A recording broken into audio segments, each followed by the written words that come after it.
Ladies and gentlemen, welcome back to the World Championship Series Europe Premier League Season 3 for 2014. We're on our last season before BlizzCon. Last chance points for many of the players here today in Group A. It's what we're concentrating on. One game down already. Funker is back with me.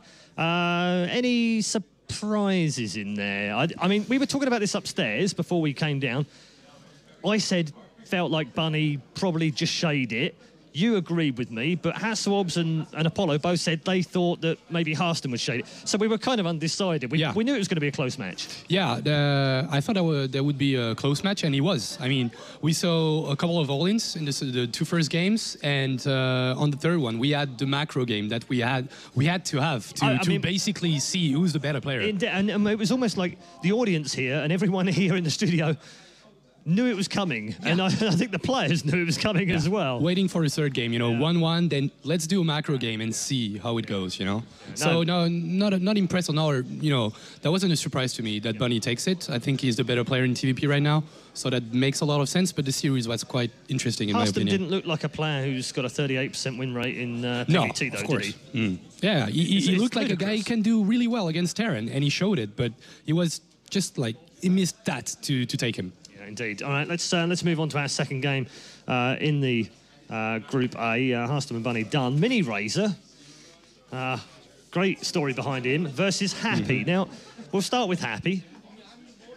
Not known for being particularly happy, has to be said. We did see him smile at DreamHack, though. I did see that. Seriously? I did. I saw him smile on camera.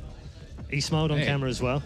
Has played in every single WCS Premier League. That's a really important fact. There are only a handful of players that have done that.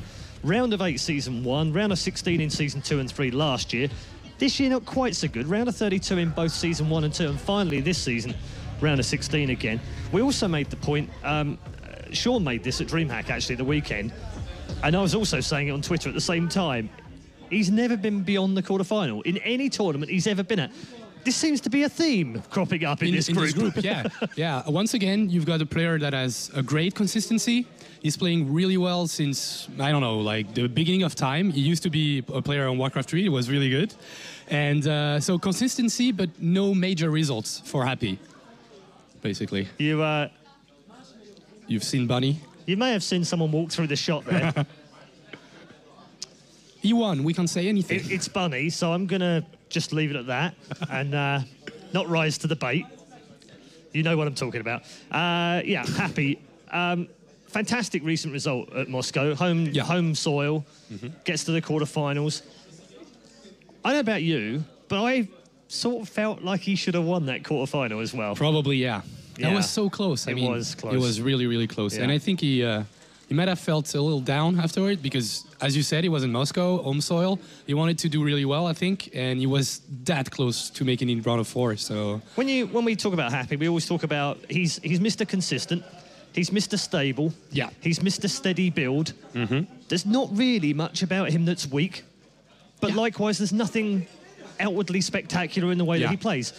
But to underestimate him would be a massive problem for you as a player. So I don't think there's any underestimation from Miniraser's point of view. But you also look at his statistics and they back up everything we've said. 62.2% TVZ, 62.1 TVT, and 63.7 win rate TVP. The one stat that stands out for me right now, 77% win rate against Zergs on recent form. Okay. That's the one where you look and go, well, holy Moses, he's got Zerg's number right now. Yeah, he does. And I think that's his best matchup of all time in StarCraft 2. He's always been really good, and especially he has one of the cleanest control in the whole scene, in my opinion. I remember a game of him against Vortex. That was crazy with medivac drops all around. So I guess that Happy is going to try to play a standard macro game, and he will try to make shining like what he does the best, like army control and major engagement fights. Longer games? Longer games, in my opinion. Yeah, okay. That would make a lot of sense. I don't think you'll find many people argue with you online. We don't tend to see too many extravagant builds from Happy. Let's take a look at Miniraser.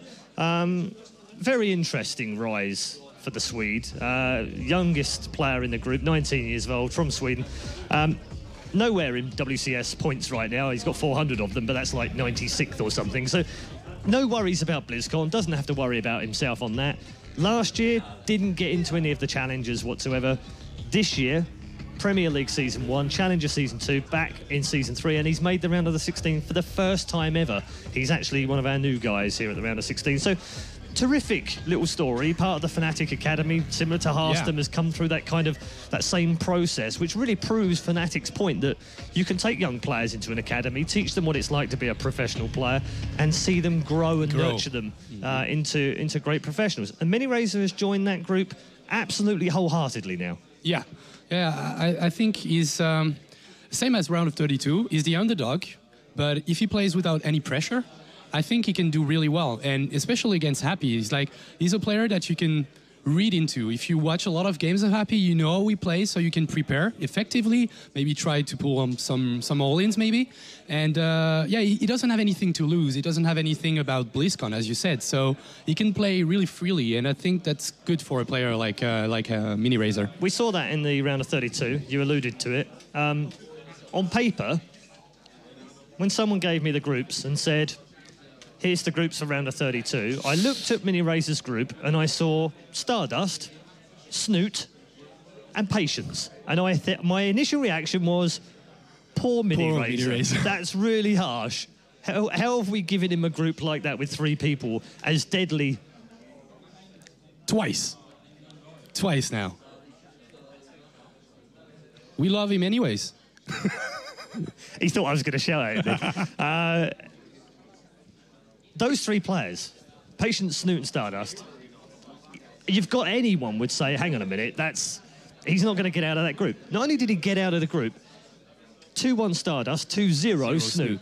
Fantastic play. If he replicates that here, he's going through this group, isn't he? Yeah, of course. If he has the same quality of games that what he's shown in the round of 32, he might be the contender of the group, because he played really, really well against players that are considered the best of the world. I mean, you can watch Snoot. Like, Snoot is the best foreigner, no doubt about it, and he still beat him 2-0, which is no easy feat. So if he play without pressure, I think Miniraser's got a shot at this group, really. Map vetoes, as you can see, are underway. Deadwing just being removed from this group of maps. What do you think of this season's map, Paul? We haven't had a chance to talk about it too much. We've got a couple returning, of course, and I think Overgrowth has proved its mettle in the last 2 seasons, for sure. It's become the sort of de facto Frost from season 1, isn't it? Yeah, exactly. But I'm getting a little bored of Overgrowth, so we'll see. We'll see about it. I want Ohana back. No, please, no. No Ohana, no. 7-gate Robo all the time. Come on, please, no. 6 pulls galore.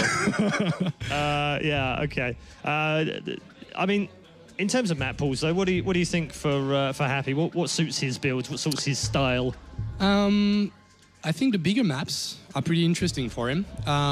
So we still have Nimbus, King Sejong, Catalina, and Overgrowth. So basically, we're going to see the last veto, which is Catalina.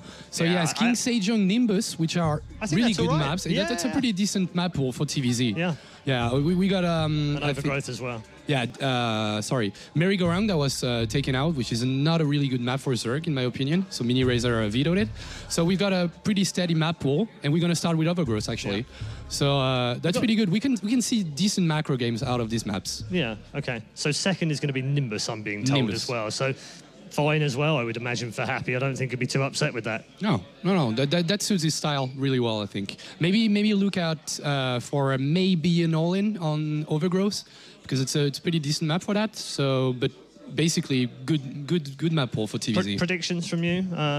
Do I have to ask you to take your Terran hat off for a second, or do you fancy difficult. the Zerg? I would say Happy, but 2-1 in my opinion. Okay, it's going to be close. Thank you very much, Funker. Yeah. Funker's going to be back with us a little bit later on for more expert analysis before the games. He's doing a great job, so thank you very much. If you're just tuning in, you might be wondering where Kalaris is, and unfortunately Kalaris couldn't be with us today because he's not feeling particular way. He's actually very unwell and he's at home right now, so hopefully you'll get better soon, James, and come back and join us at WCS. So make sure you send your good wishes to him on Twitter, at Kalaris on Twitter, and also make sure you're following the official StarCraft channel at StarCraft, and of course on Facebook, and make sure your tweets come in via #WCS. Not quite year of Hearthstone just yet. We'll have to wait and see who he plays after our next match, which is coming right up. Let's find out whether Russia's finest can make the round of 8 for a second time. Apollo, take it away.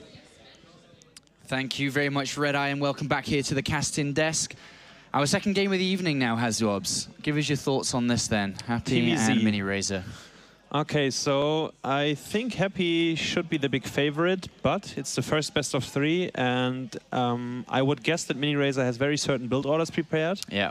So I would put my money on Miniraser for the first set, for the first best of 3. If they meet again, I think Happy will be able to defend whatever Miniraser is throwing at him. Well, stylistically, the way that Happy just plays pretty much every single matchup as much as he can or can't do is that he tries to just survive the early game, whether it be the first 5-10 minutes, because he knows that if he can get the machine working, which we've talked about a lot recently with him, you know, past that 10-minute mark, 15, 20, is when he really has a higher chance to win. He's very good at his, you know, being able to turn his production online. He's very good at making a lot of units. He's actually very good at the engagements as well, the longer the game goes here. So with what you just said and combining that knowledge as well, surely key to victory here for Miniraser isn't really going to be long unless he finds an advantage. Yeah. It's going to be in the earliest stages of the game in series. I would totally agree with you. If I'm thinking of Happy's round of 32, he was playing against Cyril and Grubby. Right. And the games against Cyril have been very, very dominant. And Cyril didn't try to be overly aggressive as far as I remember. Yeah.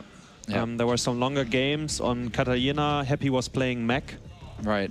And the other one, I think he played standard. And even games that he fell behind in, he was able to recover because he was taking very efficient fights, didn't make any mistakes, and eventually found a position where he could equalize the game up again. But of course, here is Happy, looking as happy as ever. But, you know, decent stats, nothing that stands out a lot here in WCS. He's actually back in the round of 16 for the first time this year, having lost in the round of 32 in Season 1 and Season 2. You know, how is Happy's performances the times that you've played him throughout this year? How have they looked to you? Because on results-wise, it seems like he's had a very slow year until recently once again. I have to say, if you know you're going to play against Happy in a tournament, it's fairly easy to prepare yourself for his style, for his idea of playing StarCraft 2. And given that the players knew they would play against Happy, I think they all have a very certain plan of maybe trying to abuse his style, to exploit his weakness, and his weakness is definitely that he usually never switches up anything. But as you said, he is extremely efficient. He has very good control. His marine splits, his drops, everything. He's super efficient with his units all the time. That makes him very, very scary. And talk to us a little bit here about Miniraser. He doesn't have that many games under his belt within WCS. It's his second time in the Premier League. It's his first time in the top 16. But tell us about Miniraser as a player. I would say he's always a bit off the radar, right? Like, even for me as a player, I mean, of course you meet him in ladder. Most likely now he's playing on the barcode, so you don't do that anymore. And he told me that he was very busy with school lately, so he didn't play too much just before the WCS round of 16. But I think he's a smart player. He's still very young. He's the youngest one in this group, only 19 years old. And I'm very, very sure that he has a very certain plan of beating Happy. Yeah, I definitely feel that way as well. I feel that him loading into this, he's probably on paper the guy who's meant to finish last the majority of times. If this group played out 100 times in a row, he's, you know, the guy who finishes last the majority of the times. But there's a couple of things that lead to his favor here. First of all, he's talked about it a bit to us already, but he can overlook Hearthstone a little bit here because they're teammates. He can go ahead and just be like, okay, you know, we talk a lot about the game. We complain about the game a lot to each other. We banter with each other. We know how each other think. But then it's two Terran players. One, as you said, who's relatively easy to practice for. But if he only has to really concentrate on one matchup, which is Terran, excluding his teammate for a little bit here, that surely gives him a slight edge coming into this group. And then you've got the underdog part of this group where he's not expected to go through. There's slightly less pressure on his shoulders because not that many people are thinking that he's going to advance through. There's definitely ways for him to grasp an advancement here. Yeah, and if you think of his games in the round of 32, he was playing pretty tricky against Snoot. Right, yeah. It was the 14, like he got in the ZvT, he got the hatchery, gas, 14 drones, and then pure Zerglings on Overgrowth. On Overgrowth, And the King Sejong station was like 3 hatcheries, 2 Evo chambers, 1 Zerglings, and nothing but Zerglings. And when Snoot moved out with his roaches, he fought the roaches with a few Zerglings while the other ones were going for counterattacks. So very specific builds. And yeah, he told me that, well, That he told me that he was planning that, and when he saw the roaches of Snoot moving out, he knew exactly he's going to win that game. So yeah, he's definitely someone who's preparing very, very, very well for all his upcoming matches. Well, it looks like we are having Battle.net issues right now, actually preventing us from joining the games at all, preventing us from even getting online. So we'll have to see how fast is that going to fix things up here. But happy, in case you didn't watch DreamHack this weekend, came off a high placing finish result there. But we talked a little bit about that as well today, is that, you know, you look down and you're like, oh, Happy got another top 8 here at DreamHack. And, you know, there's a lot of good players that were at that tournament. But he had a good result, but not the best of runs there. He didn't really beat anyone substantial. I guess the only player that stood out above anything else was his games versus Golden, where he took him down 2-1 and kind of highlights, like we've said already, that he's very good, Terran versus Zerg. Yeah, he won against Golden. He won against Adon Minos, the Protoss from Israel. Right. Then he beat Freya 2-1. And then he lost to Jakji 1-2 in the round of 16. No, round of 8. Round of 8. Round of 8. Right. So on stage in front of the Russian audience, but not quite. The happy hype was real. Yeah, too bad. It's very sad. So yeah, as you mentioned, it's a good result. But if you look on at the names, it's not like he didn't beat like 3 Koreans in a row. I mean, of course, his TVZ he beat Golden, so that's a very good achievement. And then against Jakji, he took a map, but wasn't quite able to beat him. But, I mean, looking at a couple of other areas here for Miniraser, this is funny as well, is on a couple of websites, his highest, his earnings throughout his entire career is roughly around $3,500, $3,500. Being in the round of 16 here today gives him $3,000, so he almost doubles his entire StarCraft 2 earnings, and there's a funny fact there. But do you think that Miniraser is he going to swim or is he going to sink in today's group? But because surely this is the best opportunity to actually swim. He's got a group full of Europeans. He knows everyone in this group compared to having the Stardust, the MMA, the MC. Surely this is his best chance to advance. I tell you, I think he's really... Like, he doesn't say it, but I think he feels that he could definitely make it out of the group, and that would be a huge achievement for him. That would be crazy. He's the huge underdog, as you mentioned. If they would play the group 100 times, he would most likely be the 4th player most of the times. But there is a chance, and if he's able to grab the chance, that would be great for him. He's such a young player, and just lately he's starting to play a lot of tournaments, or more tournaments, and you start to see more of him. So it's a very, very good opportunity. All right, well, before we can actually jump into this game here and really see if that opportunity presents itself, as mentioned, we are still having a couple of Battle.net issues, so I'm going to head it over to Redeye, who's standing by with the Magician, Funker. The Magician, I like it. That might be a new nickname. I like it too. Yeah, I bet you do. The Magician. Yeah. So show me some tricks, Funker. I can't do anything without a mouse and a keyboard, man. Oh, that kind of magician. That kind of magic. Okay. I'm sorry. I got a bit confused. Sorry, boys. You may have seen it, of course. Bunny was trolling through the shot earlier. It's just such a troll. Yeah, he is. He's doing it on purpose. And he was second time. Of course. He knew what he was doing. He knew. He was looking at you. I walked through the shot. While we fix these problems, or while we get these problems sorted out, it gives us an opportunity to talk about the other groups that are coming up tomorrow. Sure. We have Group B: TLO, San, Vortex, and Yoda. Really very diverse group between the 4 players. TLO obviously home favourite. Home favourite. Thought the crowd were going to erupt then, but they're not. Yeah, I mean, he always gets a terrific amount of support when he's in the studios here in Germany. He's had what I would say, and I always say this to him, it's always inconsistency seems to be his problem, but I kind of hoped he would pull through that, and it looked for a while this year that he was doing that. Brilliant at Intel Extreme Masters in Sao Paulo, looked fantastic actually in a couple of other tournaments just after that as well, but then since then seems to have kind of lost his way a little bit. Why? Is it just competition? Is it the change in the game? Is it the way he plays? What is it?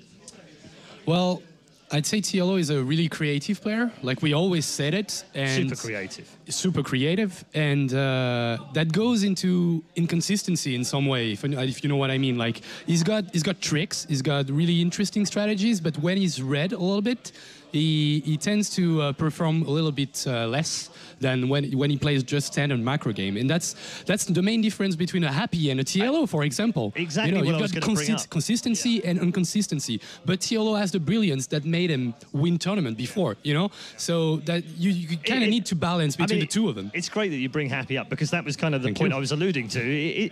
I find it astonishing sometimes that the Russian, we say it, I think we've said it 6 times in 6 seasons. Yeah. That he is very consistent, everyone knows how to play against him, and yet he still performs really well every time. So if you know how he's going to play, it doesn't make any difference. You've still got to beat the guy. TLO is kind of like, you just never know what you're going to be playing against. Yeah. So I guess the two sort of go hand in hand. And exactly. They're both great players, but both have different styles of results. Imagine if we could do a fusion between Happy and TLO. You would have the perfect player, you know, in some way. The Happy TLO, I like it. Yeah, perfect player. Happy TLO. Maybe that's how they beat Koreans. San in the group. Kalaris often talks to me about San as the man for He's him. the man. I mean, he's the man. But again, another player who's come to Europe having had relatively mediocre results in Korea last year, but this year, having already won a major tournament, a Premier tournament in the first time in his life, really has kicked on. Top 4 at almost every tournament he's played this year, but still, for some reason, hasn't won a WCS. Got close, semi-finals, then last season second, got absolutely demolished by Stardust in the final, but he's close, isn't he? I mean, he's really close. He's really close. He's one of the oldest player in the scene, I would say, because he's been, I think he was maybe not the first season of GSL, but maybe second one. Like, he's been there forever, since 2010. And he plays, again, consistently really, really well. And he lacks I would say the luck. Like, Koreans, they like to say, I got unlucky, or else I got lucky, and that's why I won. Like, San is the kind of guy that would say that. Like, I missed a little bit of something to win, and he's always really, really close. Like, and he will be that way until the end of StarCraft 2, because he's that kind of player. With 2 Zergs in the group, that's good for him. His PVZ is brilliant, just out of this world. I think, I'm not going to spoil it, but Kalaris has a stat. If he's here tomorrow, he'll want to tell you what the stat is, but it's pretty special as a stat. And yet, for all that, he's probably got 2 of the best Zergs in Europe to play against in that group. TLO and Vortex is the other one.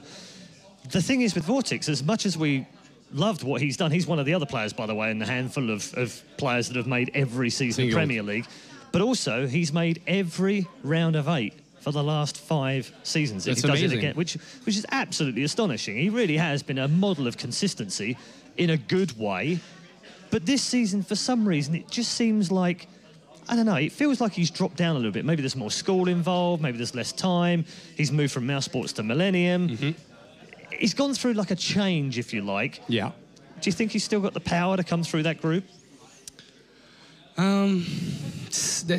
Again, that's really tough to say. That depends on his form in the typical day. Like, Vortex is a kind of guy that could perform really well one day, and the next day, even though he played really well the day before, would just crumble under pressure, or because he doesn't feel well on the table, and you know, on anything. And that could happen. I remember talking to him during an Aces Rock, and he told me, like, I didn't feel well today, and that's why I didn't play. He's that kind of guy that could have bad days, you know, off days. He's the Spanish Todd.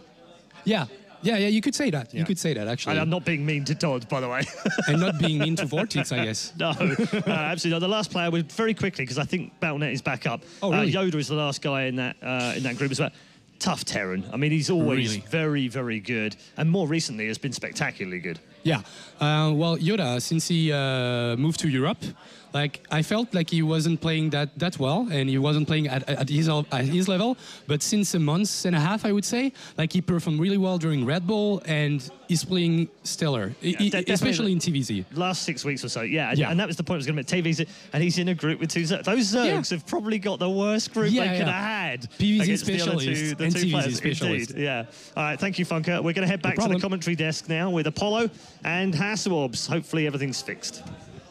The passion that Funker has is overwhelming there, Hasselhobbs. He could talk for days on end about the round of 16 Never here. stops. Never stops. He never stops. But now he's actually got to run up to the observing PC and get ready to observe our game. He's doing 2 jobs tonight, a wonderful job he is doing. I feel like Funker, when the game ends, he's like a fireman. He's got the fireman's hose. He jumps down and he runs towards where Paul is. Quick, quick, quick. Yeah.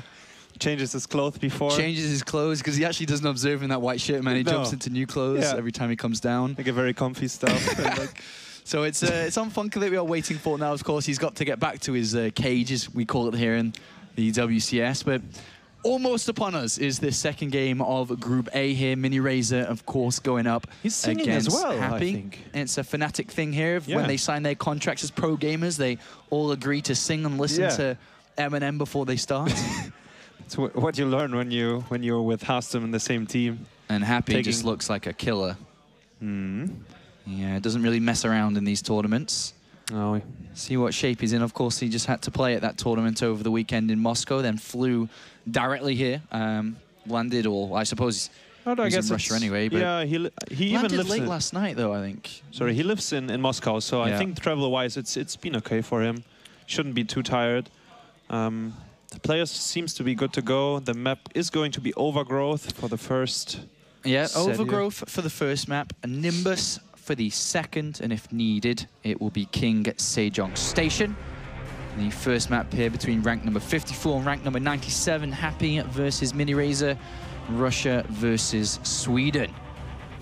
The second game of the night, of course, winner goes to the winners match to face up against Liquid Bunny. But for now, down here in the bottom left-hand side, playing for Team Fnatic, it is Miniraser. Let's see what he has prepared. As his opponent, out to the top right-hand side, is the blue Terran player playing for Team Empire. It's Happy. Who's around for ages. He was playing Warcraft 3 on a professional level for a long time already. He started when he was 14 or 15, I believe. Back in the days, he was part of Mousesports as well in the Warcraft 3 team for a long time. Then he moved over to EG together with Grubby. They were playing together in Warcraft 3 for a while, and then obviously when Warcraft 3 was coming to an end, we all switched over to StarCraft 2, and Happy has been on Team Empire ever since, I think, if I'm not mistaken. Yes, I think so too. StarCraft 2. Yeah, he's been on Team Empire since 2011 now. It's a long time on a single team here. I don't think there's too many people like that, apart from you, Hazard. Not too many people. What a setup. Loyalty. You two are the most loyal pro gamers in our scene to their teams. And teams to you. That's true, yeah. A lot of trust in each other. And what I wanted to say about Happy, in Warcraft 3, his style was very similar to what we see in StarCraft 2. Very predictable. The same creep routes. Back then in the days, you had to like kill neutral minions, and he was doing the same stuff pretty much every map, all the time basically. And he was extremely good at it. But of course, you could exploit him. Likewise here too. Yeah. But what are some of those ways that Miniraser can really exploit? Because we've talked a lot about these games today off camera. What really can Miniraser do? Does he play stylistically very different from game to game, whether it be a Roach heavy play, a Roach Hydra play, heavy Baneling over heavy Mutalist? There's a couple of different ways to play, but surely, I mean, what does Happy really do different apart from maybe add on tanks or be a bit more defensive? There's not too much drastically that Happy would need to change around. Yeah, that's absolutely true. I think if the Terran plays a bit safe, he should be able to defend almost every kind of all-in. Just if he plays super greedy, then he might be able to die to Roaches or early Banelings. Other than that, as you mentioned, maybe you add a few tanks if you see the Roach Hydra composition. Yeah. Of course, you have to be careful about Vipers, but Happy usually has very good scouting as well. And interestingly, Happy's built a Marine here. I don't know if he was trying to get towards that Overlord on the other side at all, but never mind, the Overlord is going to fly out. Yeah. Reaper inside the main base. Gas has been mined. Almost at 100 now for that Zergling speed. Yeah. He will get one Zergling. He shouldn't get too much more because the Queen is about to pop. There are 2 drones at the natural, but yeah, he's deciding to kill a few more Zerglings, or at least trying to do so. And have a quick look at that gas as well. Yeah. Still 1 drone, still in the gas. Speed is started. Let's see if he puts in 2 more drones again. No, it doesn't seem so. And the Marine is chasing away the Overlord. Yeah, so that Overlord really wants to find out if there's a second gas or not. Yeah. Just the scout of the second gas tells everything, whether it be a third command center, a fast starport or not, potential Hellbat timing, anything along those lines, and that is going to be denied here from Miniraser. I wonder how he plays here. Does he start to play safe? Does he not worry about any potential all-in and play a little bit risky here? Because we do see Hellion Banshee as the opening choice of units here from Happy. Yeah, that's absolutely right. He does have still the Reaper on the map, so the third hatchery hasn't been started yet. He's probably saving his first 2 Hellions for a little bit because he couldn't really see if there were more Zerglings being built, and speed is about to finish, so the first set of Hellions should be a bit careful in case there were like 15 Zerglings or something. I do like the choice of Hellion Banshee from Happy, though. Yeah. You know, we've talked a little bit about how Happy's going to be comfortable the longer the game gets. Hellion Banshee is fantastic to stop a lot of different types of all-ins. Obviously, Banshees just aren't going to be touched. They're going to be uncontested. Yeah. And if we were to see Miniraser try to open this series up very aggressive and look for that easy win, Happy would have a very good time in stopping it. So, you know, it's not as greedy as Happy could have possibly be, and maybe during the series he'll adapt and start getting back to his greed. But I think it's a good opener. It's a good start. Yeah, I think so too. He probably rates himself a bit better. Oh, he's actually moving in with the Hellions, and he's got it. Oh my gosh, there are no links here. There's only 3. That is not enough here. But still very good surround there on the right side. The Hellions are stuck. So how many drones did he get? Not that much so far. It's only 6. 7. I think that was a little bit lucky by Miniraser. The one Zergling on the right side of the extractor was blocking the Hellions. 3 Zerglings pretty much aren't meant to do that. That was a bit funny. So 7 drones for 4 Hellions and a single Reaper. I'd say that's okay for Miniraser, right? Because the Terran is losing the map control, he's losing the Hellions. Yeah, you just give the Zerg all the drones he wants now because he doesn't need to worry. But we still say that there are 4 Hellions, there are, or is a Banshee. With Cloak. With Cloak. Cloak is Spore Crawler's perfectly timed here. Despite not knowing what he's playing against, Miniraser does not know. He hasn't scouted. He's timed this out very nicely. Yeah, that's beautiful. I guess a good Terran player could now tell us if that's the normal Happy thing, that he drives in with his Hellions followed up by a Cloak Banshee. I have to say I don't follow his TVZ that closely, but it might be. If not, then Miniraser is just playing it safe. It's getting a second drone. But he does have the vision, so good control there, saving the drone. Yeah, and Banshee going to swing around and look for a different angle here. He's going to get another one, so the total number of drones kills gone up to 10 here. The Banshee is very, very close to dying, and Happy is... Wow! 1 hit away. Single hit away. I think the arrow actually hit, but it didn't die. And another Banshee on the other side now. He's got a queen... Well, it's got a queen underneath it, but obviously just now coming in. Gets 3 drone kills, 4th one goes down, 5th one on the... Oh no, he saves it with the Spore Crawler. Or does he know another one goes down as total? So 15. Not bad there. That was painful on the 3rd. That was the only base without the Spore Crawler. But so still, Happy down a lot in supply. He's down a lot in harvesters. Only 36 to 56 here. And look at the natural of Happy. There's 1 mule misplaced, so it's not mining at all right now. Let's see if he can fix it soon. It's a very, very annoying mistake, and also a mistake that really costs you a bit of production. But I think I'm still happy in Miniraser's position despite the losses here. You know, crit spread's decent, economy's still good. 4th base is being taken here. But look at this, Hazwabs. He's at layer. First of all, no Baneling Nest. Second of all, no Spire. 1-1 upgrades for the Lings and Roach speed on the way. So this is a very unique setup here. I mean, obviously without the Baneling Nest, which is the most important part that's not here. The Spire, I can see that not being played, but I think the Baneling Nest Roach only currently. But it has to be a Baneling Nest, no? You can't kill Marines with a Zergling Roach. I mean, and if he does build the Baneling Nest soon, you need Baneling speed. Yeah. There they both do come in now. Seems very late. At minute 11, he started his Baneling Nest, and we all know the Medivac timing. Usually around minute 10. Where are the... sorry, because of the Banshees, of course, it's been delayed, and he just now started them. Yeah, but I'm not sure what happened there for Miniraser. Just kind of forgetting the Spire and well, the Spire I can understand how that could be not used, but the Baneling Nest for sure. He's got to be very careful because Medivacs are on the way, and I'm not really sure that we are going to see Baneling speed in time here because of how late it is, which is going to give Happy a clear opportunity to get some damage done. He does have the money though for 2-2 and Baneling speed, if all because it all almost finished at the same time. The question is, does he want to play Roaches in the mix? Because he did have the Roach speed. Yeah. Slow Banelings it is for now, though, as his push does come out from Happy. And this could be very dangerous. I don't understand quite how Happy's on 51 SCVs. Seems a little bit low for me. Yeah, I think that's very typical for Happy as well. the SCV production is always a bit lacking. All right, well, push here on creep. Good creep spread for sure for Miniraser. And here comes the fight. The Lings get a good wrap around here. The Banelings run away from the Zerglings. I mean, the Marines do. Banelings are going to get some good connections, and he will clean this up. Yeah, 1-1 Zerglings did ease. Yeah, the 1-1 Zerglings did a good job. Yeah. Happy is loading in, flying a few Marines to the right, and the Banshee's killing a lot of Banelings, though. Maybe they will be taken out by the Queens. They still survive here, and a couple of extra units do come across, but it's going to be evacuated. And these units do survive. A decent push there from Happy, but the thing is when a Zerg defends this and pushes it back, that's a win in itself. Yeah. Without taking any economy hits or major losses to the Queens or anything. I mean, the creep spread still existing as well. 80 drones. 2-2 on the way. Baneling speed is finished. Infestation pit is on the way. +1 for the Mutas. He does have Roach speed in case he wants to mix Roaches into the mix. So he has a very good setup. If he doesn't take a lot of damage now, he's fine in the mid game.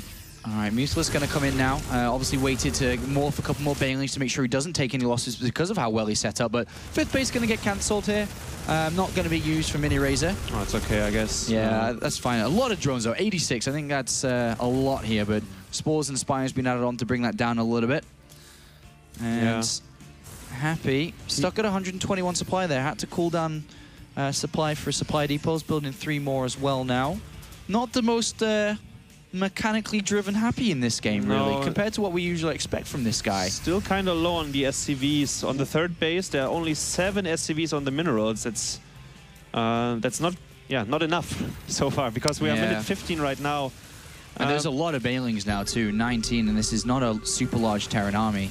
2-2 is finished in 40 seconds, so I believe Happy will get a fight before that. 11 Mutalisks have been hatched, but Happy is a bit scared because he did kill all the creep Thomas on the left side, but there's still a lot of creep, so he has to wait a little bit longer before it disappears. But this is something that Happy's very good at. If he's not 100% positive he'll take the fight and win the fight, he won't take the fight in itself. So he's just cleared up creep, moving around again. He's going to try and build this army up. Banshee's going to swing around to that 4th base, potentially. Rock's killed a little bit late here, I think, for Miniraser. But again, more creep spread being cleared. Hive on the way. The first Thors as well. If Miniraser gets to the Hive without taking any damage, it's pretty good for him, right? Yes, Because then he can start 3-3. Maybe the Ultralisk Kevin, things like that. The Mutalisk are out of position. No! This is just a huge mistake here for Miniraser. A massive mistake there. Every single Mutalisk for nothing. Oh my god. And immediately Happy's like, all right, cool. Free airspace for me, and is going to load up 2 medivacs. He's probably going to put some pressure on this right-hand side while this happens. But, I mean, that was such a good game until that point for Miniraser. And he rebuilds 12 Mutalisks. Just imagine having 12 on the map, adding 12 additional. 3-3, Ultralisk Cavern, more Banelings. The drop comes into the main base for a couple of Spores and Spines, but same time pressure on the right-hand side. Zerglings roasted for nothing there. And Miniraser's got to compose himself. He's taken a lot of losses in the last minute or two, and Happy's pouncing on the opportunity. He's taken the gold base at the same time as this. And his army is rather small, so if the Banelings are actually rolling over, there are only 2 medivacs, so he can't evacuate everything. And I think that Miniraser might get to kill this whole army. Yeah, that's right here. Happy may be overstepping his marker, and this should be an easy cleanup. And pickups come on, but the Mutalisks are here, and he will clean every single unit up. And look, it's 127 supply to 164. Wow, Happy may be overly eager there. I mean, Miniraser has so much army, and that's with losing every single Mutalisk for basically nothing. Having them on hold position in Marine fire is it's not a good way to lose your Mutalisk, but he's in a good position. Happy's got to be very careful now. With the Banelings being morphed in, there's a potential chance for a fight here. The army supply is so down currently for Happy. Happy's army, it's always so small. He has basically no army at all. If Miniraser finds out what's going on, he's going to crush it very easy. Yeah, he's going to move up now. He's going to have a look at this army. Can he take the fight? He's going to move in for it. Banelings come rolling, and the Marine spread's decent. He is off creep to help that, and the Thors are on top of by these Mutalisks. There's so many Banelings, though, just cruising through. He does not want to allow the Banelings to get to the SCVs, though. He does not want to have his income hurt, and Happy's down to 110 supply. And just simply moving up here with the units that Miniraser has, he's walking over Happy. All the SCVs at the 3rd base, the command centers under the fire of the Mutalisk will probably be taken out. He tries to repair it, but all the SCVs are falling. Miniraser should be careful about his Mutalisk, but actually there are no Marines. He doesn't care anymore. 87 supply to 175 here. And Miniraser, very weirdly to say, has been out-macroing his opponent, just building more stuff, having a better income. Happy slipped up on the SCV count, he slipped up on his army size, and with Happy having to face up against Ultralist very shortly with limited units, limited income, he's not going to be having the best of time in a couple of moments here. He's trying to lose his mutas again. He lost a few of them, but don't worry, Miniraser, you got this map. This is... there's no way for Happy to recover. As you mentioned, the Ultralists are coming right now. There's a single Thor. And yeah, no mines, nothing to stop these Banelings from just cruising through here. And despite at this point Miniraser just throwing units at his opponent and they're not trading the most efficiently, it simply doesn't matter now. It's become a numbers game with Ultras coming across the map. More and more Zerglings here. Happy will drop map number 1 here in a game of mistakes a little bit by both sides. But it is Miniraser who takes game 1, and he is obviously ecstatic about that victory. Fist bump for a second there and slap that monitor. Yeah, he's like you show the monitor who's boss. But great start here for the 19-year-olds. Like the army value, I just had a look at the graph. It's insanely how low Happy's army value was throughout the whole game. Yeah. It's supply block. It's just fundamentals, really. Supply blocks, SCV count, you know, not being able to build that army. And it's very weird to see because obviously this is Happy's key strength. And here we do have the last couple of moments of that game as Happy's like, what is going on here? And Miniraser over the moon, overjoyed with that victory. I like to see that. It's always nice to see that people have emotions after they win a map. It's very hard to show emotions in StarCraft 2 because you're on your own and you're playing a 1v1. But it's nice to see. And it was very well played overall, right? I mean, besides the Mutalist throwaway. Apart from that, a very good game. Creep spread looking good, economy online. Maybe got a little lucky with the Hellions at the start there that kind of maybe gave him a bit of confidence boost and just boost in general. But very impressed there by Miniraser. He was on his timings for the upgrades. Like after 1-1 finished, he clicked the 2-2 right away, Baneling speed. The Mutas had 1-1 as well in the very end. So that looked very solid by him. Yeah, very solid. And in this little break as well, Harston has gone over, I think, to have a couple of words with his teammate. Keep him on track for this victory to potentially move through to the winners match here. But, you know, what a WCS thing to happen here, I think, for Miniraser to be able to take down Happy. Happy's definitely got to buckle down in this next one, but very uncharacteristic game from him, Dennis. Yeah, and Harston seems to be even happier than Miniraser right now. Yeah, it's teammates fighting on here, obviously want to avoid that match in the lower bracket. I'm pretty sure they both prepared very well for Happy, at least his playstyle. Maybe they didn't really practice against the build orders, but at least watched the replays, the VODs, and gave each other some tips. I mean, so, you know, when you lose because of a strategical choice or the other opponent just plays miles better than you, but when you lose by what it seems, just for you not playing on top of your game, going into map number 1, do you actually just slap yourself and say, wake up, man, you've got to play better than this? Or did you try to stay calm? I guess it kind of depends on the player, but, I mean, you've known Happy for a long time now. How do you think he's approaching this after not having the best of games there? I mean, I think that's what you have to do. You have to wake up. He was playing standard, but as you mentioned, it didn't look like he was doing everything correctly. His army always looked rather small, and I don't know, the opening choice, I mean, driving in the Hellions might be okay, but it's a risky move. You lose the map control, so maybe he won't do that next map. He will take the map control a bit more, deny some creep spread, so he feels more comfortable in the mid game. Well, Miniraser is maxing out his time here before he jumps in. Of course, each player does have a good couple of minutes to their own to get ready, and he's just kind of loving every moment right now. He's taken map number 1 away. You think he's watching a motivation video on YouTube or something? He's watching the replay back saying, I'm awesome! He's watching the replay, As he giggles to himself while drinking some water. As Happy's just like, come on, man. I want to play. I want to play. And Happy is that type of player who, after a loss, more so than thinking about it or watching the replay, he's just like, get me into map number 2 now. And jump into it. Some players are like that. Sometimes it's good that you want to play straight away without a break. Sometimes I think you should take a small break. You should be forced to take a break because your brain is not really working. And second map is going to be Nimbus. And I think Nimbus might be a bit better for Happy, especially if he spawns the way that the Zerg natural is towards the Terran. So he has better access with the drops and things like that. But I mean, of course, we will find out. Because we did see him playing mech as well. I don't think that Nimbus is... actually, it's an okay mech map, maybe. I guess the 4th base might be a bit too far away. Okay, here we are, Hazzuob's map number 2 here of game number 2 of the evening. Down here to the bottom left-hand side as the red Zerg player taking map number 1 here. Playing for Fnatic, it's Miniraser. And now back to calm and composed. No more smiles. It's time for battle against this player up here. Spawning as the blue Terran, playing for Team Empire, it is Happy. And I think as a Zerg, one of the more difficult parts of this map is making sure you get creep spread to the 4th base. Yeah. Because of how close it is to the middle, of course, at that point of the game is when Terran's controlling the middle. It can be difficult to keep that 4th base up and running, and I think it's one of the key points for a Zerg to really keep focus on. But, yeah, I mean, Miniraser's creep spread was very good in that last game, so I'm even wondering, should I worry or not? Yeah, that's true. He had 2 mods to the left and to the right, and he was constantly spreading them when they had the cooldown finished. So yeah, you're definitely right about the creep spread. That was looking good, but also Happy did a good job of denying it. And I think without losing the Hellions that early on, he might even do a better job. So it's going to be Hedge first, and... What do you think about...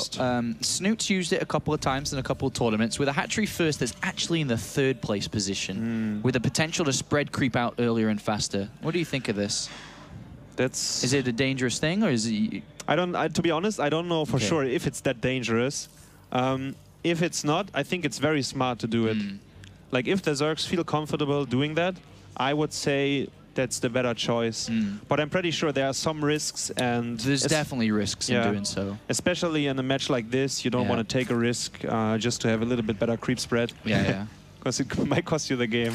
Yeah, for sure. It is going to be the back base taken by Miniraser, and Overlord's on the way. Unfortunately, he has spawned in these locations where the Overlords are going to have a more difficult time to scout out exactly what's Happy's going on for. The first Overlord is the one that's going to be closest potentially to get inside Happy's base, but it's going to get shut down by a Marine very easily. He's going to have a hard time knowing if this is, for example, Blue Flame, Hellbats, Banshees, 3 command centers, of course, each having different responses from the Zerg. But to be honest, Miniraser didn't get anything in the last game either and was okay. Yeah, and I wonder if we will see the exact same build by Happy.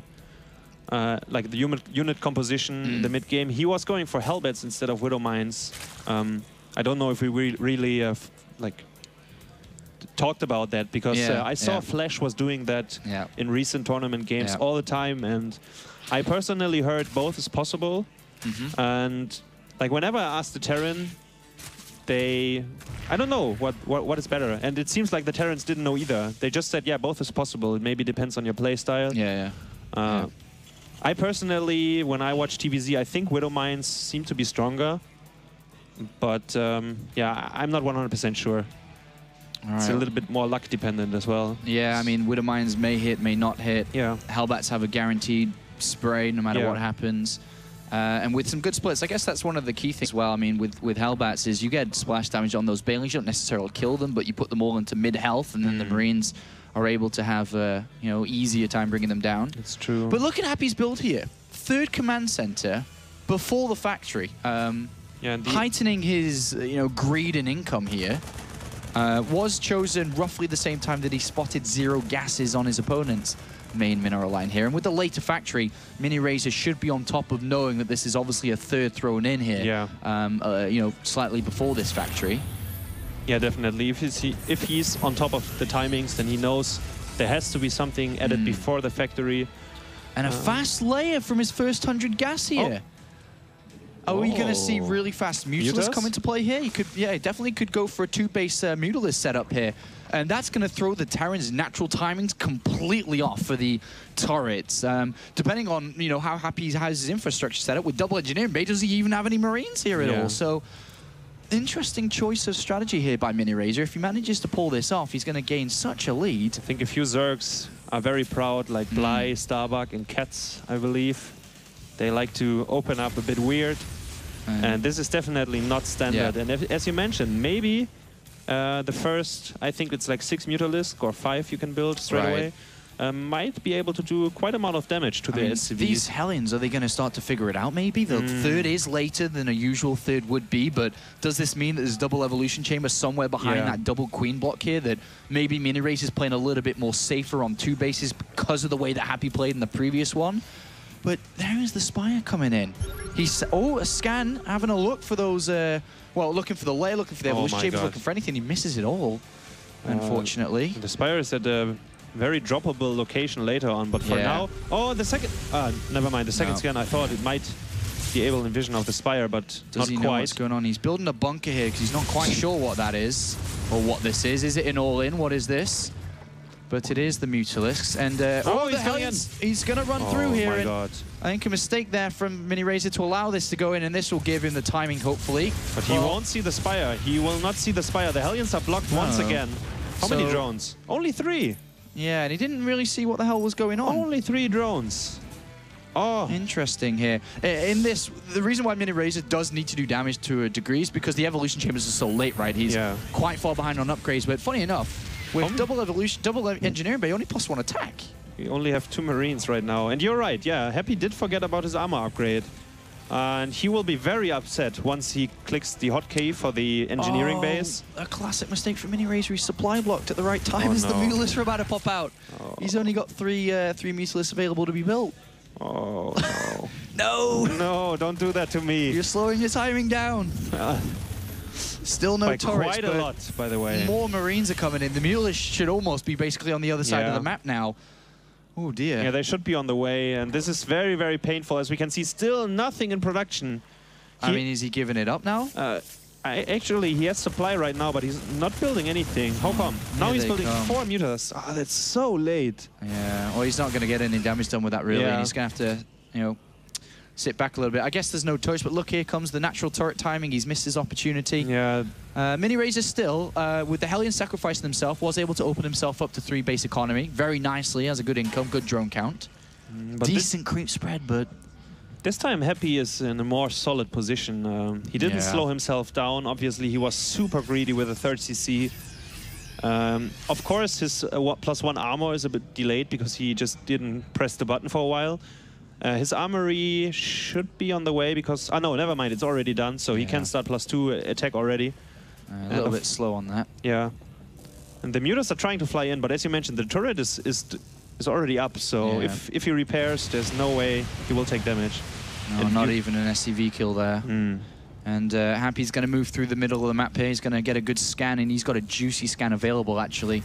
Right in the middle of those bases, he's going to get a lot of creep tumors, and that is going to be very, very important for the future part of this game. Only 5 Banelings being morphed. He's thinking this 4th's on this right-hand side. It's actually a little bit unlucky here. It's on the left-hand side. He switches back immediately, but yeah, 5 Banelings. Baneling speed not far away, though. Yeah, that's true. 5 Banelings with Baneling speed. 5 Queens, and of course the Mutalisks on the map. The Mutas are flying in once again. No. Oh, he lost 2 of them. That's so painful if that happens. A good scan here, a good amount of creep tumors going down. No threat to these Marines right now, as more Banelings are getting morphed in, but not right now. And Happy's doing all right in this one, that's for sure. Yeah, 2-2 on the way. I mean, we've only got 1-1 down for Zerg. Interesting ventral sacks coming in. Not too sure if that is a mistake or not. Probably a misclick. I don't think he wants to spend money on Overlord drops right now. No, he doesn't. Here come the Banelings, though. How's this fight going to go? Happy willing to take it. It's going to spread his Marines around. And a decent spread by Happy, and I think this is kind of good for him. Very cost efficient on that right-hand side there. Yeah. Very good fight from Happy. All the Banelings died on the right side before killing the Marines. The Marines' reinforcement are actually enough to fight against the Mutas. He gets the last medivac, so maybe now he can turn the fight, but good focus fire by Happy.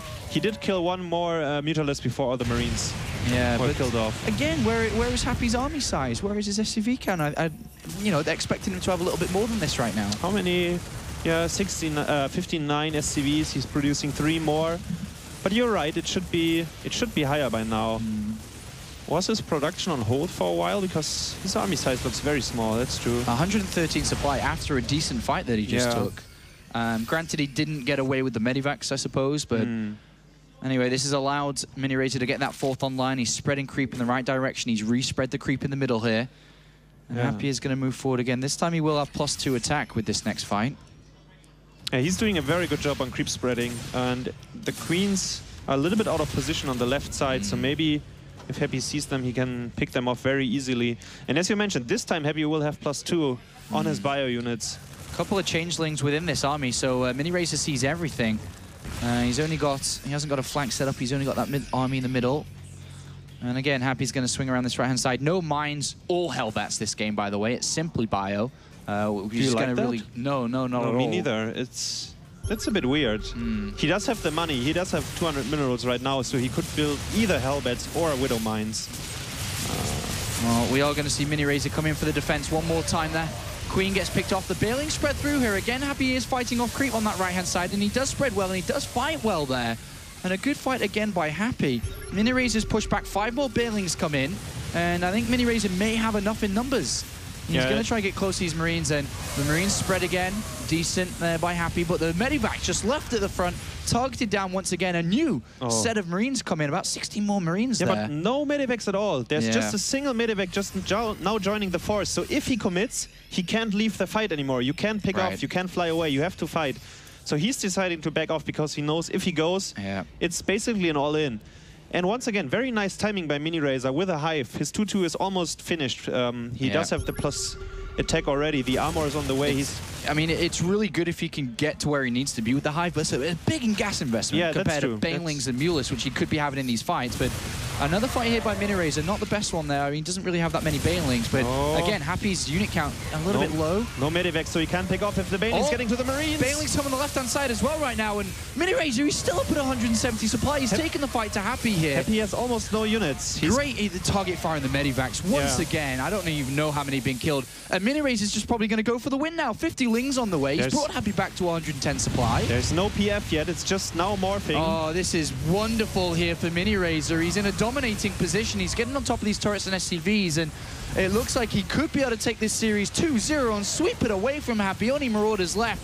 More and more units getting spilled in. He's got to get to that planetary before it turns into a planetary, I mean. That looks but here so come easy the turrets. for Miniraser. And again, just blows everything up.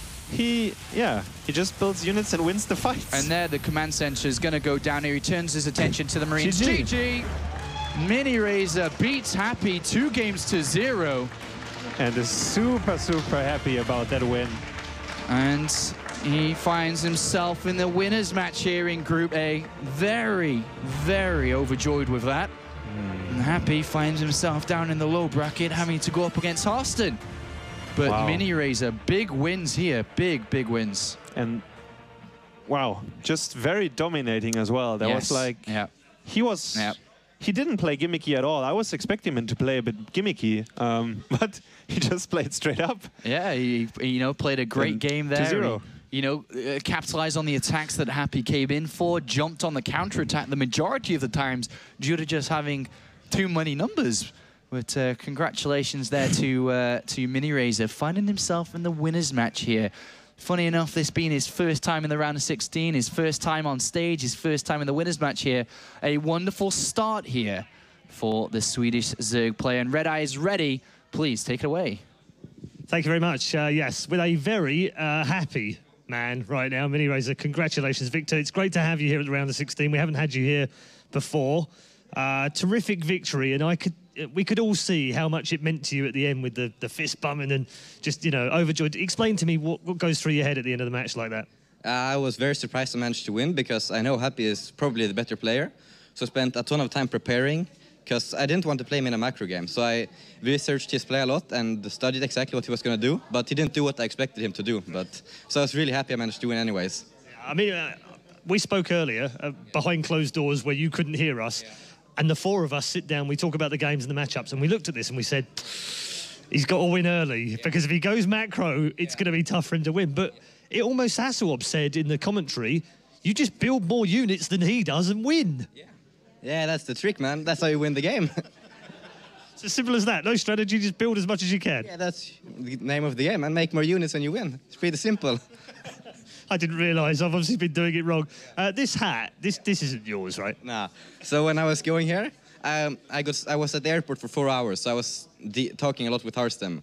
And he told me he was going to the supermarket, and I told him, surprise me. He asked me if I wanted anything, and yeah, he surprised me with this, so. You're not going to do that again, are you? No. Talk to me about the next game. You've avoided Harstem, which is good news, because I guess you two didn't want to play each other, especially in the lower game, because one of you goes out. So now it's all changed. You've beaten Snoot, Stardust, and Happy. And now Bunny stands in the way of a quarter-final appearance in the WCS. Did you imagine that when you started in WCS this season that this was where you would be? I knew I was going to do a lot better than I had ever done before, because I have always been very good, but I had a huge mind block, something that was like blocking me from being able to perform well. But then I took some time off, and now it feels great after that, so yeah. You've been busy with school as well, I understand. Yeah.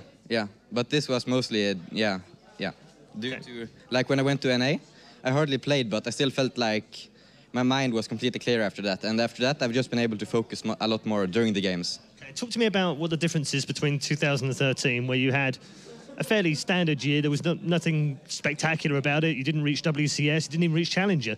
This season, well, Challenger last year, but this year, Premier League, first season, Challenger second league, and Premier League again now. You're doing really well. What's the difference year on year? I don't know, like I've learned how to practice. That's a pretty big thing. Like before I played so much, I forgot to practice, you know, so yeah. So practice, practice, practice. Yeah, now I'm playing the game to practice. Before I was playing to play, you know, and it's very important to realize the difference. Well, best of luck. Congratulations on the first game and good luck in your second one. Our winners' games have been decided, but first, we're going to take a quick break, and when we come back, it will be the losers' game where this man's teammate will be fighting for his life to the round of 8. We'll see you then.